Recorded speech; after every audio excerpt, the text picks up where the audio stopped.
glaring issue that has plagued Hollywood for decades: the lack of female directors. Under this masculine, heterosexual male gaze, there is this flattening of a woman's image and the particular body that is viewed as the beauty standard, so to speak. But I think studios feel more confident and more excited about making films about men than they do about women. Today, I aim to shed light on the representation of women in films over the years, where I explored the causes behind negative portrayals, examining the impact of women and assess where we stand in terms of representation today. In the famous world of Hollywood, where over 600 films are produced yearly, the representation of women remains a persistent challenge. Despite the industry's high movie production, accurate portrayal of women is often lacking. As audiences seek authentic narratives, it's crucial for Hollywood to prioritize diverse perspectives and ensure women characters are portrayed respectfully. To conclude, I interviewed Shauna, a sociology teacher, to gain insight into how social norms influence the portrayal of women in films. I spoke with two young women about their views on the representation of women in films. In 2020, a study shown for the Bechdel test, which looked at whether a movie features at least two named female characters who talk to each other about something other than a man. In that data set, about 50% of movies passed this test, meaning they had this kind of conversation between female characters.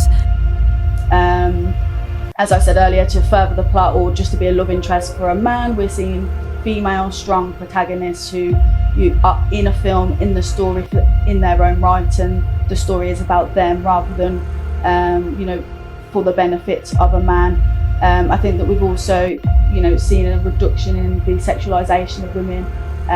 Although it's less so now, historically the film industry has been very male dominated.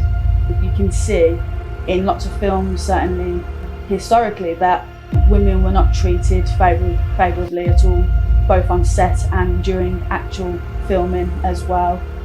Alfred Hitchcock, I think, for example, like the treatment of the female actresses in his films, for example, like The Birds or Psycho, they're very sexualised, very objectified and mistreated as well, to the point where, because of male dominance, they felt like they couldn't come forward for very many years. The female cast ratio means how many women actors there are compared to male actors in movie.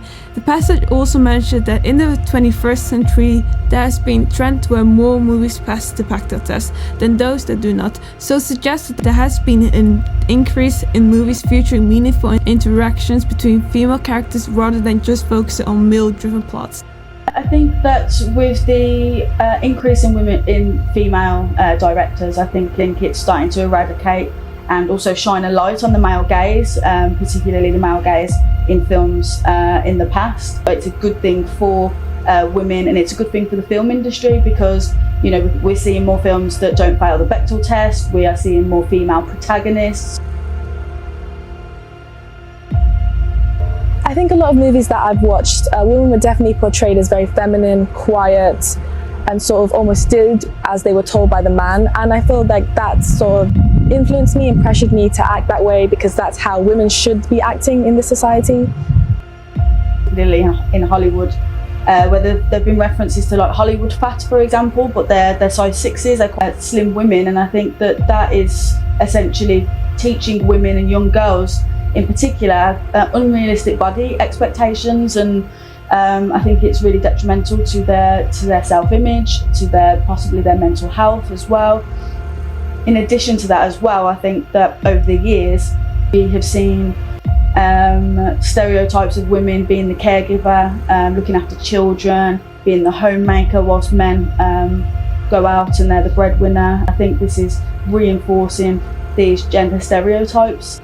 In terms of self-image as well, if you look at in the UK, if you look at things like Bridget Jones, the film was very, very celebrated because it was about a woman who was very clumsy, so it was allowing women to kind of break down that idea that they have to be perfect homemakers. However,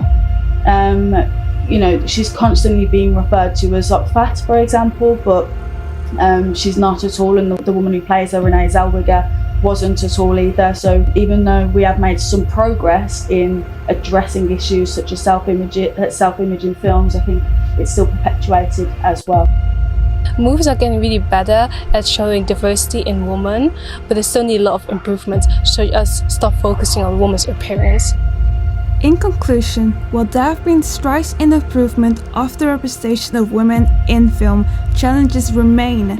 It is crucial for the film industry to continue evolving, ensuring that women are depicted in diverse, authentic and respectful ways. Definitely move towards the idea that women can be very different and diverse, and I feel like films are representing that at the moment, and they are portraying that at the moment. Whilst that is happening, I do still think that people have issues with women being portrayed in diverse ways and being celebrated, and there are obviously a lot more, but two steps that I thought of: address the wage gap in film between men and women. I think with the rise of obviously the younger generation being more involved in social media, I think there needs to be a bit more awareness and more representation of how women, especially young women, should be able to act and, be displayed however they like, and not to feel like they have to act a certain way. By doing so, Hollywood can better reflect the real world and inspire positive change in society.